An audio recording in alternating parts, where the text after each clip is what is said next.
As we prepare to mark the 20th anniversary of the 9/11 attacks on our country, we're spending time with members of the Channel 3 family who had important roles in our coverage.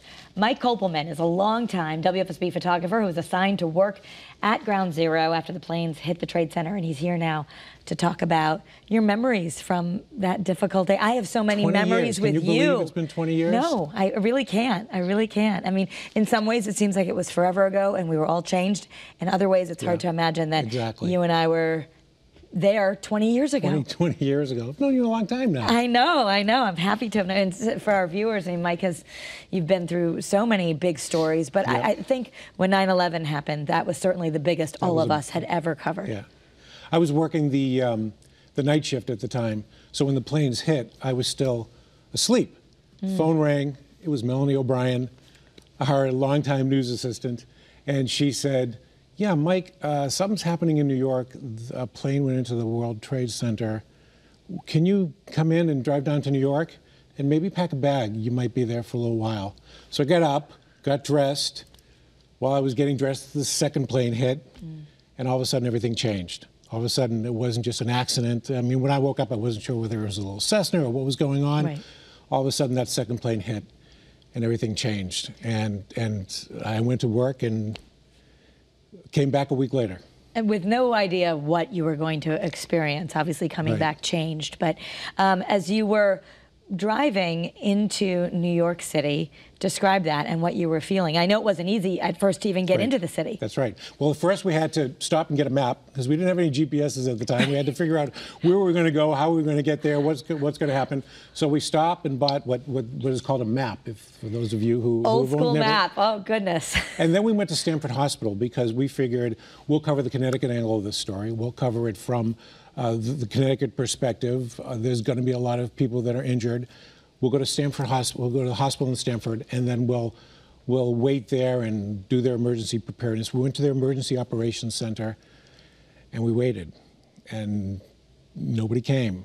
And we figured after a couple of hours, nobody was coming. And so we went, and we couldn't get into the city at first. They had all the entrances, all the bridges were blocked. So we did the 5 o'clock news that night from the Bronx. We found a spot on the river where we could see the plume of smoke coming, the plume that would last for weeks and weeks and weeks and weeks, months. And we did our live shots there with the plume of smoke over the reporter's shoulder, saying, "This is what's going on. This is what's happening." And then after that, we talked our way into going into New York City. A lot of people ask, like, what did you feel like going in there? Were you nervous at all or worried about your own safety? Did you have any of those feelings, or were you just like, I want to go to this story? I was. I'll take you back a little bit before then when I first got to the newsroom, and oh, look, there I am. When I got to the newsroom, I went into Deborah Johnson, our news director at the time. She called me into her office, and she closed the door for a second. She said, "Listen, I have no idea what I'm setting you into, but just know, safety first. There's no news story that's more important than your safety."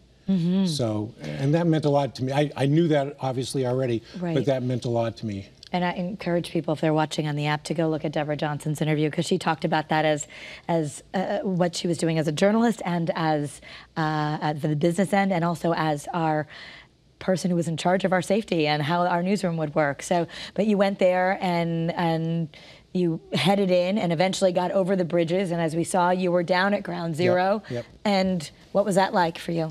We didn't get down to Ground Zero for a couple of days. At first, we set up, after we got into the city, we set up on Canal Street, and then a couple of days later, we went down to Houston Street, and we were able to walk down there, but we weren't able to get all our gear down there. These pictures are from Canal Street, I think, and where the police line was. Yep, we're looking at pictures of Kim Fettig. I mean, you were with a big crew. We had a lot of people with you. We had a big crew down there. We had several crews down there.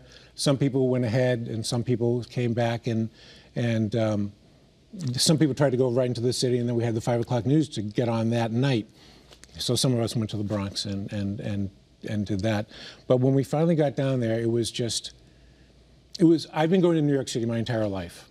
Before I was here at Channel 3, I spent 4 years in the New York City area, and it was a New York City that was different than any New York City that I had ever experienced in my whole life. It was just... It almost seemed like Beirut when we were down there, I thought, with the dust everywhere and everything blown out. It just was, you couldn't believe it was America when we were first witnessing it. Right. And everyone, New Yorkers can be a rough group, but that day everybody was your friend. Everyone was... They got us, we're together. I don't care who you are, I don't know you, but we're Americans and we've got to stand together to do this. Yeah, and that's, I think, something that some people, as we look back 20 years and think, wouldn't it be great if we could have some of that back? Because we're so divided compared to what, that one moment, as awful as it was, that was maybe the silver lining, is even reporters or other news crews.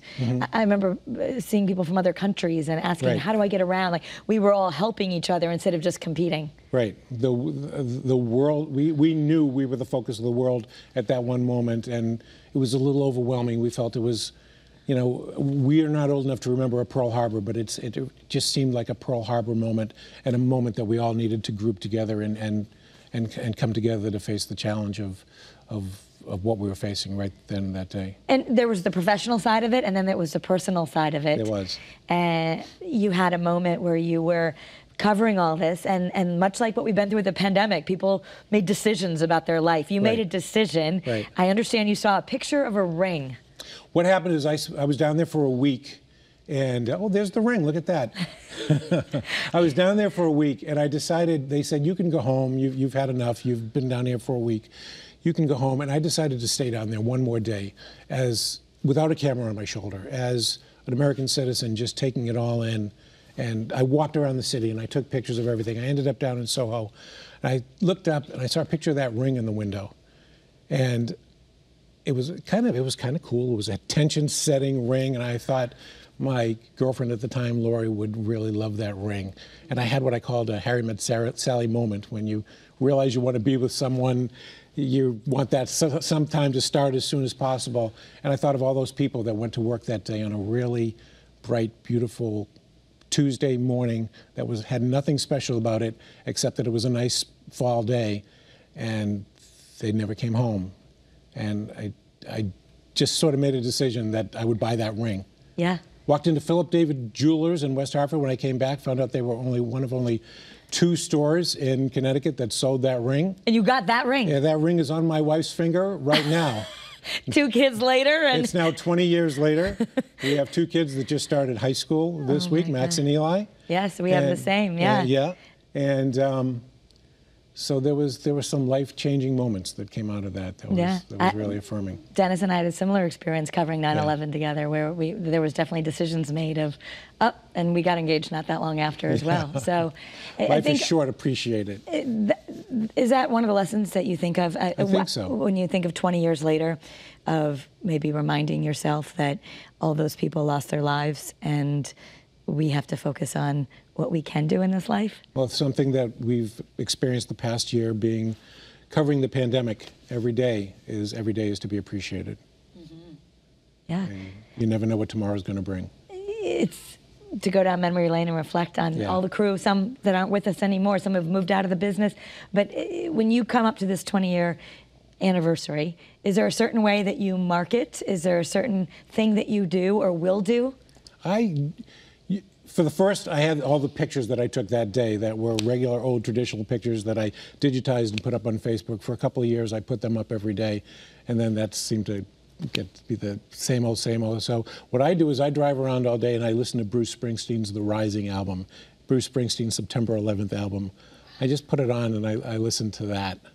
Wow, that's something I haven't tried that, but that's well, we want to thank you for sharing it. I think everyone's perspectives were so different, but being that person, what I remember is that it was great to be with a guy like you, because we were all homeless, just living out of satellite trucks and walking around, and you were a big guy, so you were able to carry your big camera and your tripod, and there was, you felt like when you had guys like you around, like, okay, we're going to be okay. Well, thank you, and thank you for doing this. Yeah, absolutely. Thank you for sharing, Mike. It's weird being on this side of the camera for a change. It really is. Mike Kopelman, this is your first time on the other side of the camera? Not the first time, but yeah, it's weird. Yes, I know what you mean. Well, we appreciate you telling the stories. Thank you so much. Thank you.